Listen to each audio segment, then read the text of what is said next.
Thank you, heads of government, family, extrip, and members of the music industry, society, and community. Thank you, Dean. Thank you. Okay. Again, my name is Shela Moody, and I'm a journalist and music historian. I also work with the Mighty Diamonds as a publicist and assistant. Now, I first met Tabby in the summer of 1995 when the Mighty Diamonds performed at the Sierra Nevada World Music Festival.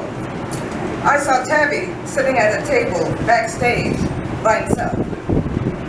I called him over to the table where I was sitting with my friends and asked if I could have an interview for Reggae Report magazine.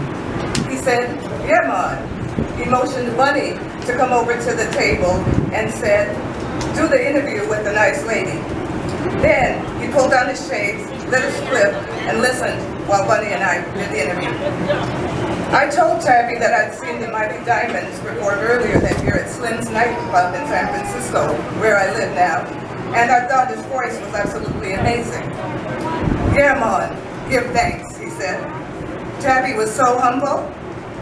After the Sierra Nevada show, we all sat at the table, talking and laughing well into the night. Now, Tabby had that it factor.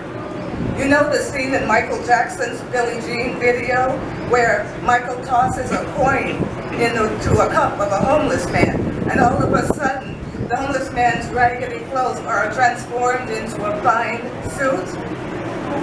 Well, such was the magic of Tabby Diamond.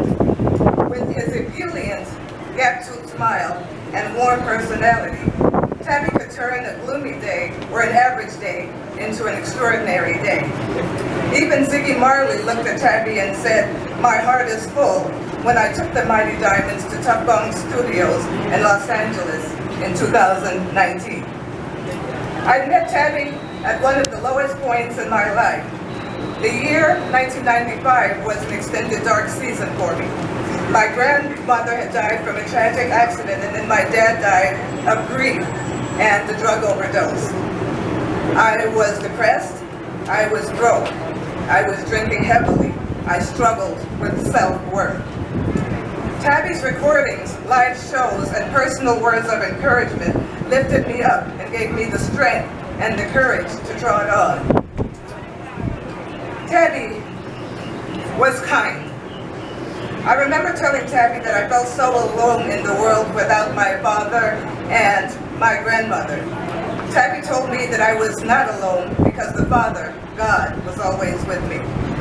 Soon the Mighty Diamonds became my favorite group, my absolute obsession. I bought all of their music and went to all of their shows and interviewed them whenever they came to town. I told everyone I knew about the magic and the soul of Tabby and the Mighty Diamonds. I wrote and recorded about the Mighty Diamonds so much that the group asked me to be part of their public relations team. So in 2007, I went on tour with the Mighty Diamonds for the first time, just to see what it was like. Now, that's when I really got to know Tabby, Bunny, and Judge as friends. You can really read all about our adventures on my social media pages. We traveled in buses and vans that sometimes lost their air conditioning in the summer and their heat in the winter.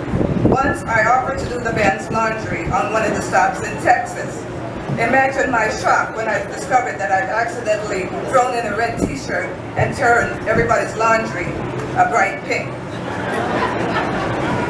Tabby was a consummate professional. This is hard, though. Okay. I remember one night in Seattle, Tabby had a bad cold. I knew something was wrong with him because he was quiet and coughing heavily. He had a fever. He was wrapped in a blanket in the back of the tour bus. I was worried about his health because it was snowing in Seattle, you see, and he seemed to have only a light jacket. I told the tour manager, I think the lead singer is sick. Maybe he shouldn't go on stage. It sounds like he can barely talk. Don't worry about it, the tour manager said. Tabby will let us know if he's too sick to perform. Sure enough, Tabby went on stage. He did not want to disappoint Bunny and George or his fans. Perhaps I was the only one that knew he was not feeling well. Though his lungs were congested and his body ached, he sang through the pain.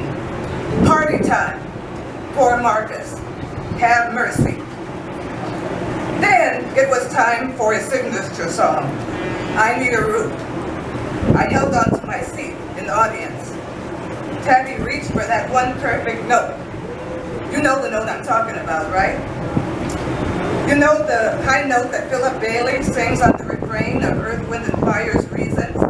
That one perfect note that Russell Tompkins Jr. hits on the chorus of Betcha by Golly, Wow? Tabby reached for the note, but his voice did not peak. It crescendo, then plateaued, then flowed beautifully into the next verse. I exhaled. I was awestruck. That's when I knew that Tabby was one of the most skilled voices in the industry. Perfection, perfection. Tabby knew what soul was all about, you see. I dubbed him the master of melody that night. More than anything, Tabby valued family and community. On the road, Tabby would tell stories about Fanny and the children and the grandchildren and all the folks in his community in Kingston. Well, at the end of each tour, he'd load up at Target and other local stores with gifts to take home to his family. Once, he asked me to help him look for a christening gown for his just-born granddaughter. Tabby loved to cook on the road and watch videos and smoke and laugh with his Jamaican and American brethren on the tour. Tabby told me that one of his fondest memories growing up was eating sugar cane in the moonlight with his father.